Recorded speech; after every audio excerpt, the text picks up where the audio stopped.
Presidential Broadcast Service. Radyo Pilipinas. Radyo Publiko Ng bagong Pilipinas para sa bagong Pilipino. Naghahatid ng mahahalagang balita at impormasyon na guugnay ng pamahalaan sa sambayanan. Tulay sa himpapawid ng serbisyo publiko. Radyo Pilipinas. Radyo Publiko. Ang boses ng Pangulo. Sa Iloilo, Radyo Pilipinas. 585 AM. Philippine Standard Time, alas 2:19 sa hapon.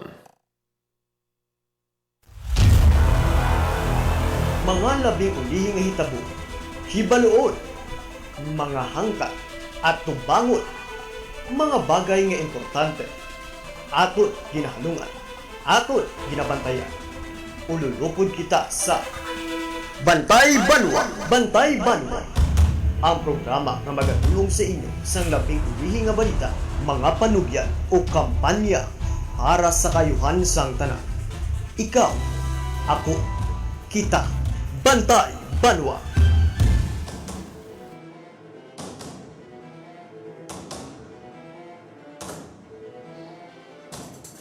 May nga pong Western Visayas, may nga pong syudad kag probinsya sa Iloilo. Welcome sa pagpangalagad sa programa Bantay Banwa. Lunes nga edisyon kita, Pebrero 9, tuig 2026. Programa nga magadulong sa inyo sa labing uli nga balita, mga panugyan kag kampanya para sa kayuhan sa tanan. Ini ang inyo alagad kag anchorman, Joseph Paul Noblesa Tarosa. Ululupod kita subong hapon diri sa Radyo Pilipinas, Iloilo. Mga kabinan sa aton nga mga balita nga patpaton subong hapon. Mga kabinan ginapangunahan ni President Ferdinand Marcos Jr. ang ceremonial turnover sang 733.95 megawatt Kaliraya Botocan Calayan Hydroelectric Power Complex sa Laguna. Natip gadumala sang private sector sa idalom sang public-private partnership sa sulod sang 25 katuig. Ang ini nga proyekto pagsunod man sa handom sang administrasyon na dapat may mabaskog pagti masiguro nga preparado sa palaabuton ang sektor sang energy sa pagsabat sang kinahanglan sa mga lugar nga ti nagadako ang energy demand sa tunga man sa nagasanyog nga ekonomiya. Suno sa presidente, isa ini ka importante nga energy asset nanti nagabalor sang 36.27 billion pesos sa diin no ang makapag-invest sinino makabuligid sa aton nga mga pumuluyo. Padayon man ang pagtrabaho sang gobyerno sa mga pulisiya para pabaskugon ang sistema sa energy sector ng nalakipan sang partnership sa private sector kag pagpasiguro sang power reliability kag affordability. Isa gid ini sa dapat gid i-consider sang gobyerno no sa ilang mga business ventures o kun public-private partnership nga ginahimo. Iti dapat gid i-consider ang presyo sang kuryente pakadto sa konsumidor mangin affordable bala.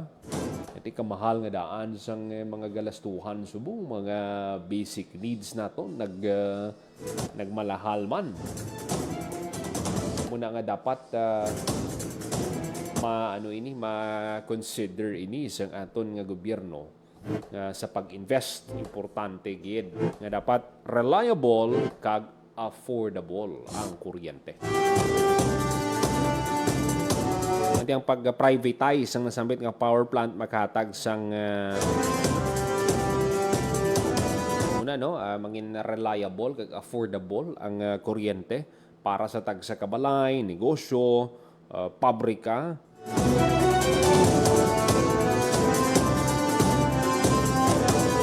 Tres minutos magaligad sa takna alas 2 sa hapon. Sa ibang paginaton nga balita, ginbisita na Philippine National Police Chief Police General Jose Melencio Nartates ang kapulisan sa Police Regional Office 11 sa Quintin Merecido, Katitipan, Davao City.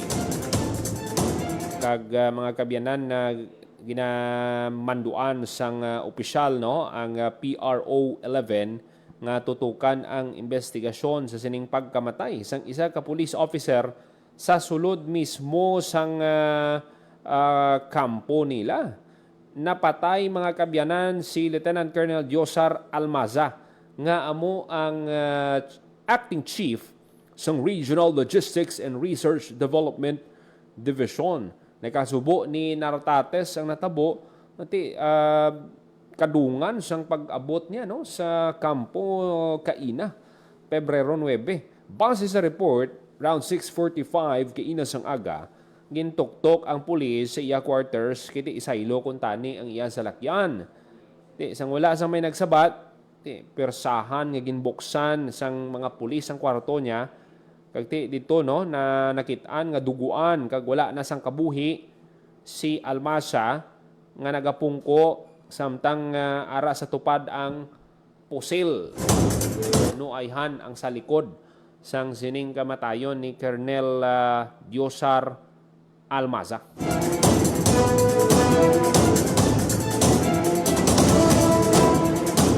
Minutos magaligid sa takna ang alas 2 sa hapon sa dugang panaton nga balita. Pahanumdom para ini no sa tanan nga pulis. Pahanumdom ni PNP Chief Police General Jose Melencio Nartates sa mga pulis nga hindi pwede i-loan ang ila subsistence allowance. Insindihan taman ina no nga kung may mga kaayuhan nga nagaabot sa mga government employees, uniform personnel, at sabi may increase bala sa sweldo. Ang iba na sa ila, gina-check na nila sa ilang sa ilang opisina kung anong pwede nila malone, pila ang malone nila. Kag muna ginagamit sang aton nga PNP.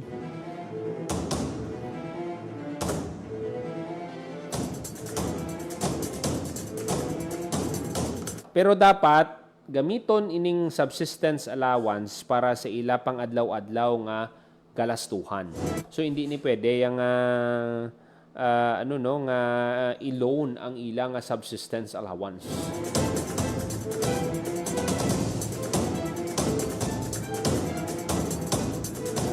Ti may iban nga daan nga siguro sweldo nila bla na lang no, gamay na lang laban utang.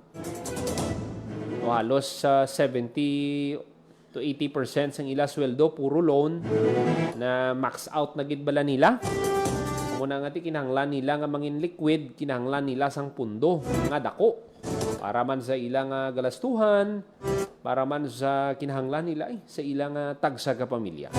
Amo na nga ti importante gid ang pag-manage sang kwarta no, dapat may financial management kita.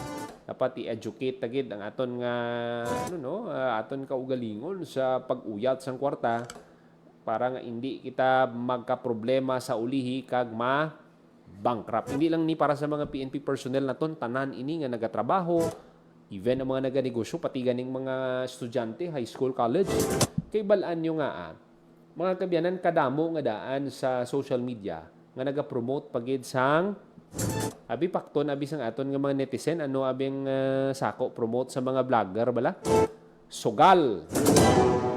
Ti ang iban nagakatintar iti nagalaom sila sang easy money.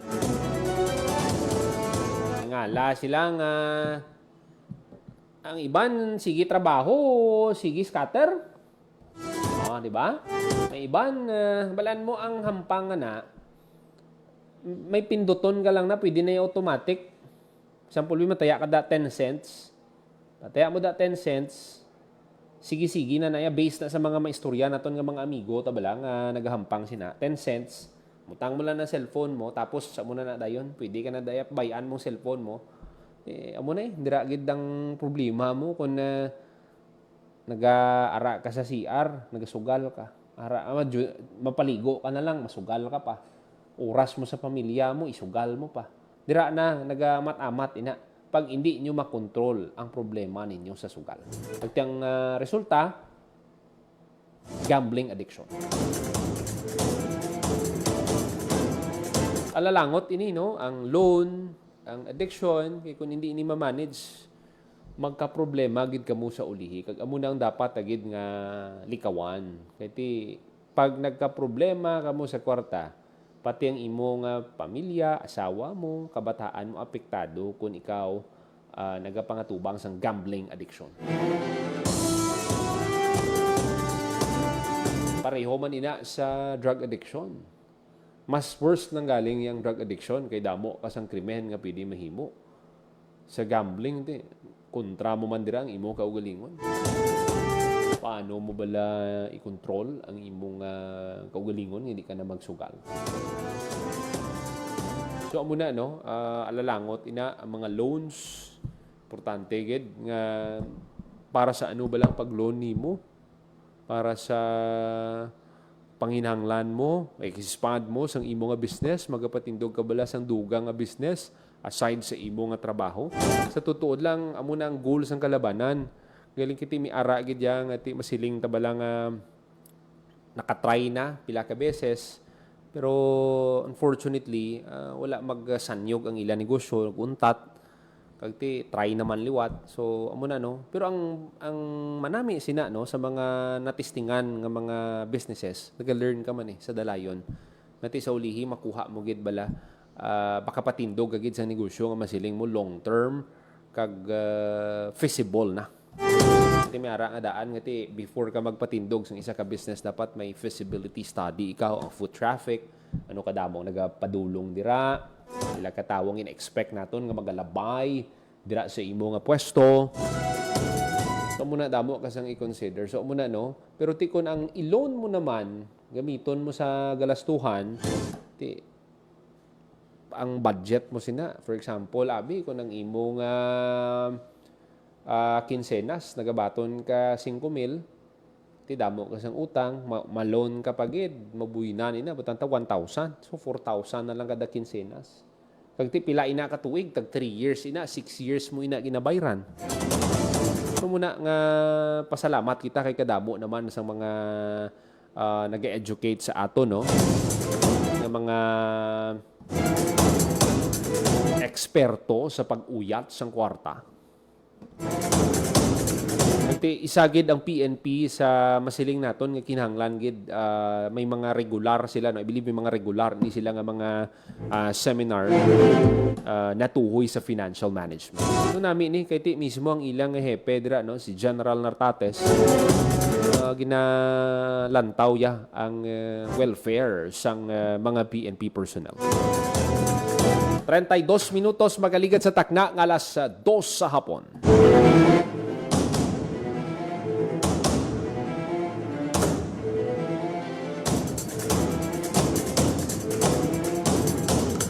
Sa iban pa naton nga balita, makahalanusbo no ining natabo mga kabyanan sa bahin sang Kalinog. Inibangod sang natabo nga pagpanghimulos sa isa ka 18 anyos nga dalagita. Kag amo gini ang natakel taman diri sa aton nga pagpangalagad nga ang mga suspect sa pagpanghimulos hindi liwan. Nga nasiling naton nga hindi liwan kay tiyo iya ang naghimulos sa iya. Kag ang masakit ginpatay pa siya mga kaabyanan. Kag ginpagwa pa sang no makapangilat ka man sini no. No makapangilat ka sang kaakig mo bala sa tawo nga ni. Nga ginpagwa niya pa nga naghikog ang babayi. Yung ginlaslasan niya pa. Way pa siya nakontinto, ginimuslan niya, ginpatay niya pa. Kag mayo lang kay nadakop ini siya sang aton nga mga otoridad. Amo ni ang ginatry gid naton nga panugyan sa aton nga mga kababainhan. Paano paano nyo bala i-handle ang mga amo ni bala nga klase sa mga hitabo paano ka mo maka-avoid nati kung lang taon mo ginabantayan ka lang. Ginalita-lita ka lang gali kapangita lang sang opportunity ang ining mga nagahimo balasang krimen muna nga dapat mas mangin mas mangin mahinalungon pagid ang aton nga mga kababayenhan, mangin babinantayon pagid gamo. Way ka kabalo sang kung sino dira ang pwede maghimo sa imo sina nga krimen. Kadamo nga daan sa mga wanted persons nga nagakadagpan ng PRO6 kag kalabanan sa ila ang mga kaso sang sining mga most wanted persons, rape, multiple counts of rape. Dira mo makita nga bisan diin delikado gid ang aton nga mga kababayenhan sa sining mga suspect. Nati kalabanan sa ila, hindi man liwan sa inyo nga pangabuhi. Pinsarabla tiyo mo. Mabatas bo pakadwa sa sang nanay niya, no? Ang lulo kita boblado maano bala nga muto natabo sa iya apo. Ti wala ka bala nag-expect nga nang garab sa iya pagbalik niya patay na yang iyang apo. Muna no, makasiling kita ngati sa mga ginikanan halungan nilang ilang nga mga babae nga bata. Pero kung basihan ta ang mga nagakadakpan nga mga suspect sa kaso nga rape, maiban sa ila, tatay pa nila mismo ang nagahimo sang krimen. Mo gina ang masubo sa aton nga susyudad, no? Nga nagakatabo nga dapat gid tagaan ta sang italupangod paano ini ma-prevent ang ini nga mga insidente. Kagti may mga nakita gani kita no nga mga netizen nga nagasiling nga dapat ibalik ang death penalty. Ati malawig-lawig ina nga diskusyon kon istoryahan ta no ang death penalty. Pero ti way kita kabalo basi amo nang rason para nga ma-prevent ta ang mga amo sini nga mga insidente sa komunidad naton. Sa tutuod lang naluoy kita no sa sining mga kababainhan nga biktima sang pagpang-abuso. May ara man, hindi lang man gani himata, may ara man niya kisa mga boss no sa mga opisina naghihimo sang naharas nilang ilang mga babae nga mga upod sa opisina. Kasi gusto nila pakita nga ti superior sila. Oh, di ba? May mga amo sila na kaya nila mapasunod ang ilang mga empleyado dira sa mga gusto nila. So muna no kadamo gid ya sang bisan diin pwede ka gid ya mangin biktima. Muna nga doble halong gid ang aton nga mga kababayenan. Bisan diin sa opisina, balay. Ito gani sa balay lang to nila, di ba? Muna nga nagapalabot kita no sang simpatya no sa pamilya. Pero rape with homicide no pagatubangon sang suspect. Iti dapat sabton niya gid ang ining mga ginhimo niya sa iya mismo nga hinablos. 37 minutos magkaligid sa takna ang alas 2 sa hapon.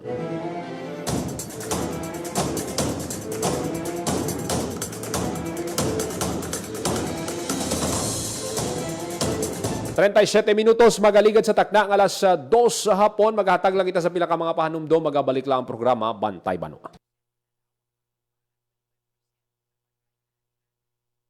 Isang gabi, pauwi na sina Daisy at Eric galing sa sine. Eric, saan pa tayo pupunta? Gabi na. Umuwi na tayo. Ha? Bakit?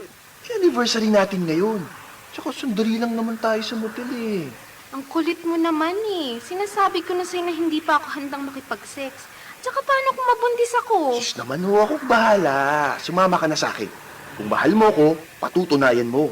Dyan na tayo Anong sa kanto. gagawin ko? Dito na dyan, oh. Mahal ko siya, pero ayoko pa talaga eh. Basta. Ano? Halika na. Sabi ko na sa'yo, ako bahala. Eric, sa kanilang natin gawin to. Palagay ko, hindi pa talaga itong tamang panahon. At kung ako naman ang mahal mo, makapaghihintay ka, di ba? Isipin ang kapakanan, iplano ang kinabukasan, abutin ang ninanais, hindi kailangang magtiis. Isang mapagpalayang mensahe hatid sa inyo ng Sentrong Sigla, Angat Pinoy 2004 at ng himpilang ito sa pakikipag-ugnayan sa Women's Media Circle Foundation. Hatid ay balita, impormasyon at sari-saring kaalaman tungkol sa sektor ng agrikultura sa ating bayan. Usapang Agrikultura kasama ang Department of Agriculture. Alamin ang mga hakbang ng administrasyon para mas mapaunlad pa ang iba't ibang industriyang agrikultural at pakinggan ang mga proyektong handog sa mamamayan upang mapalago ang kanilang mga kabuhayan. Usapang Agrikultura, Lunes hanggang Biyernes, alas 5 ng umaga, dito lang sa Radyo Pilipinas.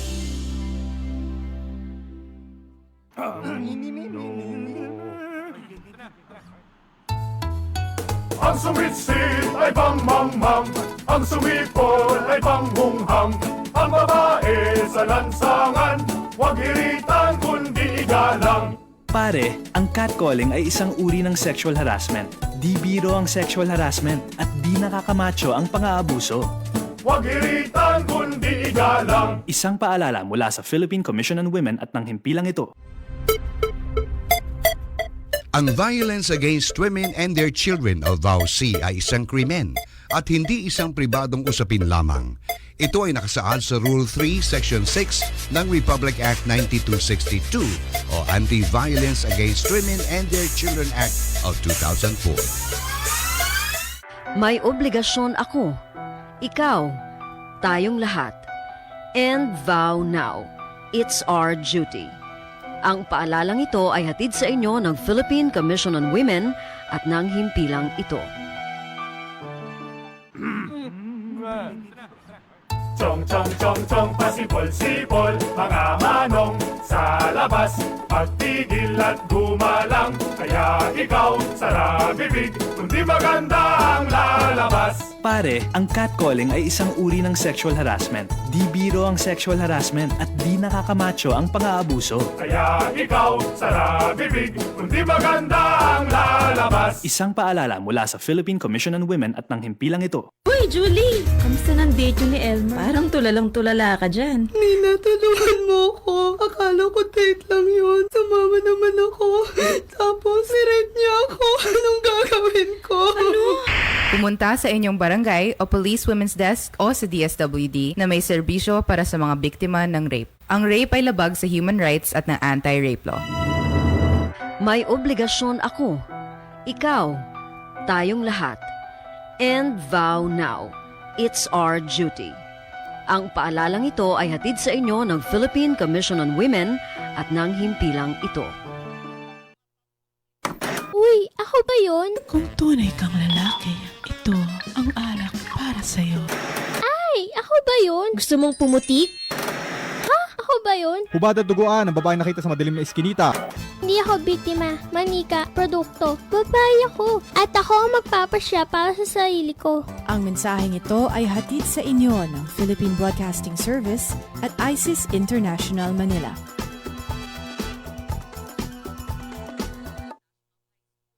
Time to celebrate kulturang Pinoy, tradisyon, musika, sining, literatura at iba pa. Anything and everything fun and Filipino. Ito ang Pinoy Kultura. Naalala ko, nung bata pa ako na namamasyal kami sa Fort Santiago sa Intramuros. Ito ay ginawa noong 1571 bilang kuta o fortress ng Spanish governor na si Miguel Lopez de Legazpi. Isa ito sa mga napaka-importanting historical sites sa Maynila. Marami ang nagbuwis ng buhay dito noong kapanahunan ng mga Kastila at noong World War II nang ginamit ito ng mga Hapon bilang kulungan ng mga Pilipino at Amerikanong kanilang nahuli. Ang ating national hero na si Jose Rizal ay nakulong din sa Fort Santiago bago siya naging martir sa Bagong Bayan. Ang Fort Santiago ay sinimulang i-restore noong 1953 pagkatapos nitong magtamo ng pagkasira noong Second World War. Ang Fort Santiago ay kawasa bato na galing sa bulkan na tinipag sa present-day Guadalupe Viejo sa Makati. Ngayon, ito ay naglalaman ng iba't ibang memorabilia ni Jose Rizal at isang napakagandang pasyalan ng buong pamilya. Tara na at ating dalawin! Yan ang Pinoy kultura because our culture is cool. Si nanay gising maaga. Susulsihan ko pang lambat na to. Si nanay trabaho pa. Suki, bagong huli oh. Si nanay na malengke pa. Palitan ko yung gatas ng tuyo. Gusto mo ipaglaba kita? Naku, si nanay lana pahinga. Tahan naman anak. Luto pa ako eh. Kayod sa laot at tahanan, saludo kami sa mangingistang kababaihan. Ang mensaheng ito ay hatid sa inyo ng Philippine Broadcasting Service at ISIS International Manila.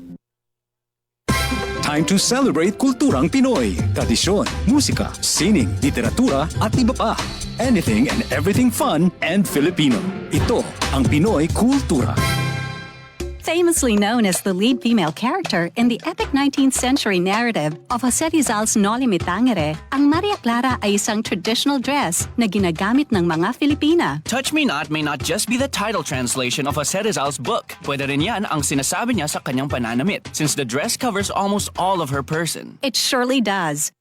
Ang Maria Clara ay may 4 na bahagi. The saya, which is a long dress, the tapis, which is a knee-long skirt, the camisa, which is a colorless camise, and the panuelo, which is a stiff scarf. Paano kaya na pinatigas yung scarves na di siya nabaluktot sa hangin? Sa pagplansya yan, gumagamit ata sila ng starch para nakatindig yung scarf all day long. And although the design of the Maria Clara has transformed through the years, in the 20th century, ang Maria Clara ay nag-evolve na to a terno.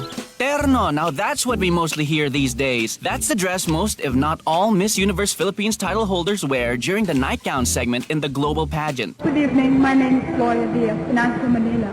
Miss Philippines! Those butterfly sleeves are really a fashion statement the whole fashion world can't help mention and admire. Exactly. Pinapasikat nila yung humble pinya cloth natin, which is what most ternos are made of. And with the ever-changing times, mixed with silk and ibang materials na rin, giving the terno a modern twist na sumasama sa changing standards in fashion today. Although the Maria Clara style has changed through the years, yung imahe of the classic Maria Clara can still be seen in every terno produced. Ang trahedya naman, if you've read Noli Me Tangere, which I assume we all have had in high school, unless you were so zoned out. Maria Clara and Crisostomo Ibarra don't end up together, but that's for another kultura. It sure is. Now that's a quick look at kultura because our culture is cool. Yan ang Pinoy Kultura because our culture is cool.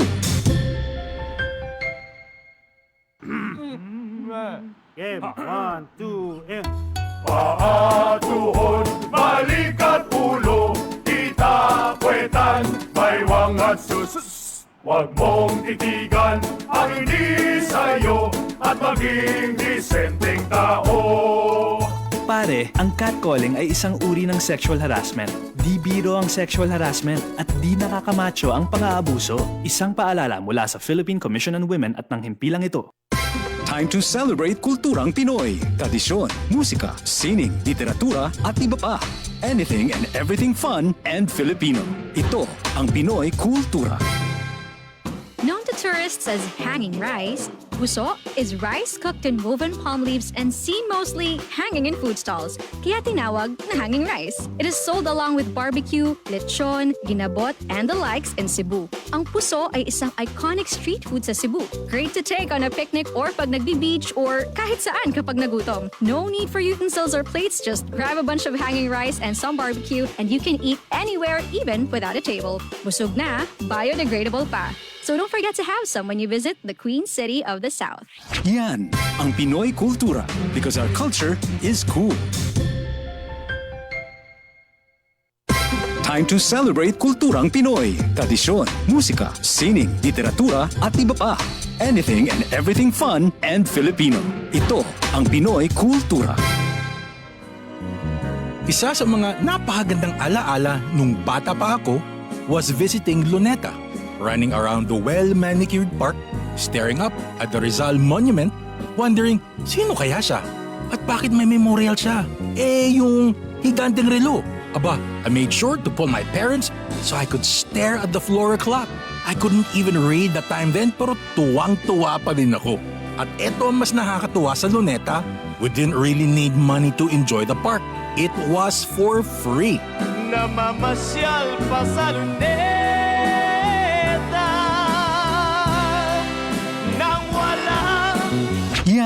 ang Pinoy Kultura because our culture is cool. Time to celebrate kulturang Pinoy. Tradisyon, musika, sining, literatura at iba pa. Anything and everything fun and Filipino. Ito ang Pinoy Kultura. One of the fondest memories I have as a kid is riding the jeepney. It made me feel like a king. Dahil ito ang King of the Road.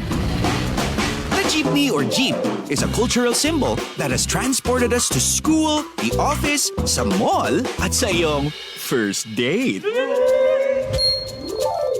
Mura, makulay, at mabilis. Yan ang ating jeep. Maaari bang umusog-usog ng konti? Sakay na! Yan ang Pinoy Kultura because our culture is cool.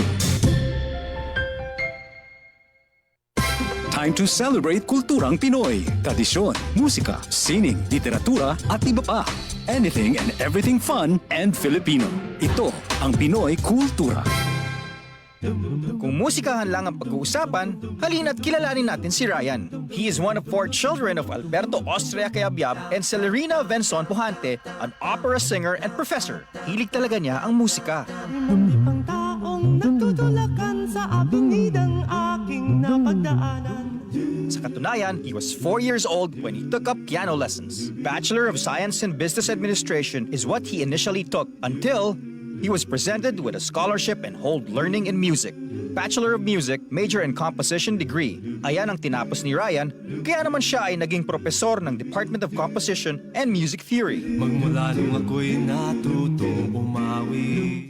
50 minutos, magkaligad sa takna ng alas 2 sa hapon. Parayin ka mong nagapamati diri sa hapon sa programa Bantay Banwa. Mga kabyanan, ang isa sa mga mapisan nga police officers sang Philippine National Police, mga kabyanan dira sa bahin sang Bacolod City Police Office, ang ila City Director si Colonel Joris T. Coronica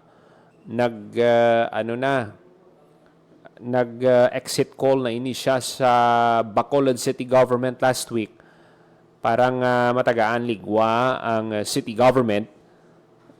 Matagaan sang ligwa si Mayor Greg Gasataya nga magpili kung sino ang magabulos sa iya bilang bag-o nga city director. Kag subong adlaw, no? Kung subong hapon, ang turnover sa BCPO, ang magapungko nga officer in charge, si Colonel Eugene Rebadomia.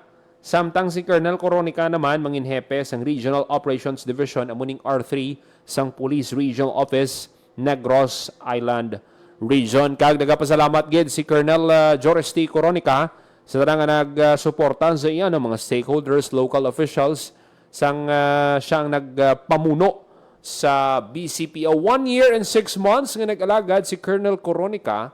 Kag hindi basta-basta, hindi lango-lango ang ginhimo sang BCPO sa kampanya kontra illegal nga droga. Sa sulod sang 18 ka bulan, 1 year and 6 months, nag-start ini siya July 2024, kag nagtakop subong nga bulan sang Pebrero, nakakumpiska ang BCPO sang 227.8 million pesos nga balor sang illegal nga droga. Kag naka-aresto sang masobra 1,000 shin ka drogista dira sa bahin sang Bacolod City Police o sa Bacolod City.